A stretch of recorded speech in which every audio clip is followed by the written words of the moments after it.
What's up YouTube? Intricate Explorer here today. I'm an adventure photographer. And today, I'm gonna be talking about how to live out of a car or van during an epidemic like the coronavirus.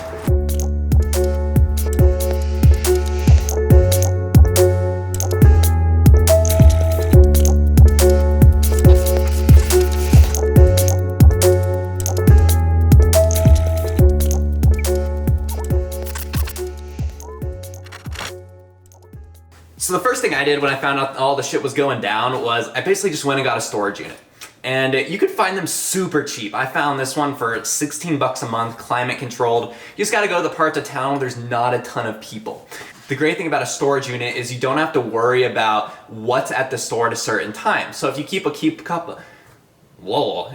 couple weeks worth of food, you can basically pick out what you need to when you go to your storage locker. So you don't have to go to the grocery store, worry about there not being rice, beans, no pasta today. When you're living in a car, it's already difficult to figure out things to cook because you don't have a lot of things. Me, for example, I got a couple months of Soylent, which is basically this food that's powdered. It's a complete meal. It's all the nutrition you need, and you just add water.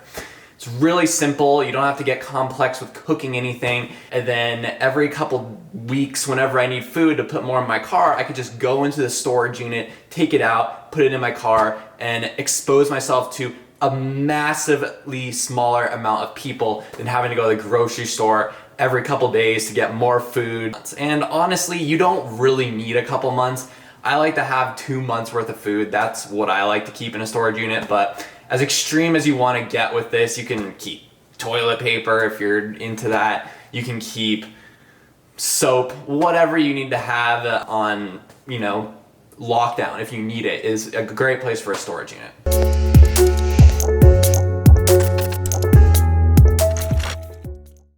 All right, second thing I wanted to talk about is knowing your local laws and what's happening in your area. And what I like to do is I check my news once a day. I check it in the middle of the afternoon when some stuff's happened in the morning, some stuff's happened from the night before.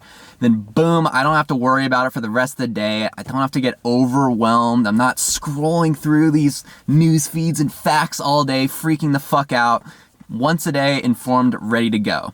This begs the biggest question of all of us van, car dwelling people is what's gonna happen if your place goes into lockdown, AKA you can't leave your house unless it's for a necessity, because we're kind of in this gray area here. And from what I'm imagining, and like I said, this is 100% speculative, but I think you're gonna be fine. As long as you got food, water, shelter, and you're chilling in your car, entertained, and you're not running around coughing on people, and you're parked in a normal parking lot, it's not private, or you're in a park and you're just hanging out in your car or in the park area getting some fresh air. I can't imagine them forcing you to get out of your car.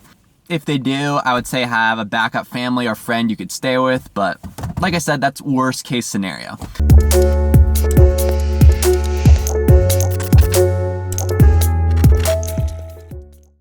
Alright guys, so the way I see it, there's 3 different ways you can take a shower when the gym, aka the place you normally take a shower at, is closed down. First, most reliable would be truck stops. These are always going to have their showers open because the US needs to maintain its food supply chain and they need to keep showers open for truckers driving through. Obviously this isn't the most clean in an epidemic, but they are available and I'd recommend going as little as possible. Second option would be family or friends. Just stop in, be like, yo, can I take a shower real fast? Take the shower, leave.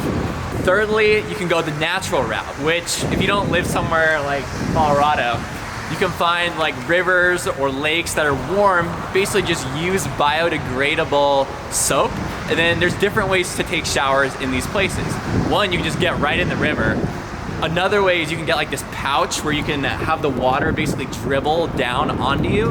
Or another way is you can get this like pump, then you fill this container and it's like this hose, and you just spray yourself down on the water and soap to get through it.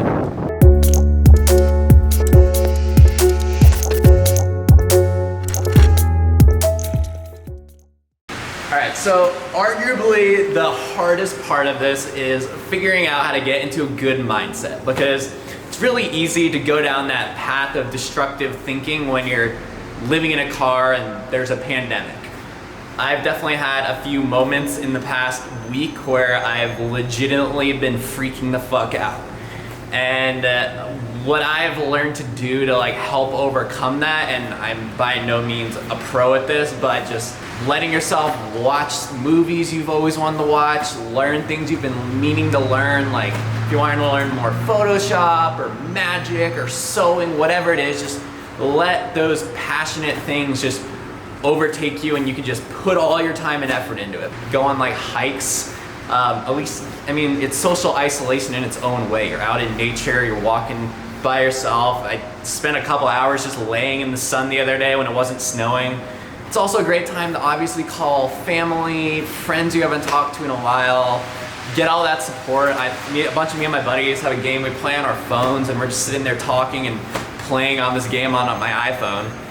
Honestly, the biggest thing is it's gonna be a good story in a few years. When you can look back in 10 years and be like, remember that pandemic that was tearing apart the whole world? Well, I was living in my car during that. Chalk it up as a good story. That's what I'm gonna leave you with. Thanks for watching this vlog. If you have any questions or you wanna like just chat or support, just shoot me a message on my Instagram, comment below. Seriously, just reach out to me. I'll respond to anybody. We're all in this together, so peace out.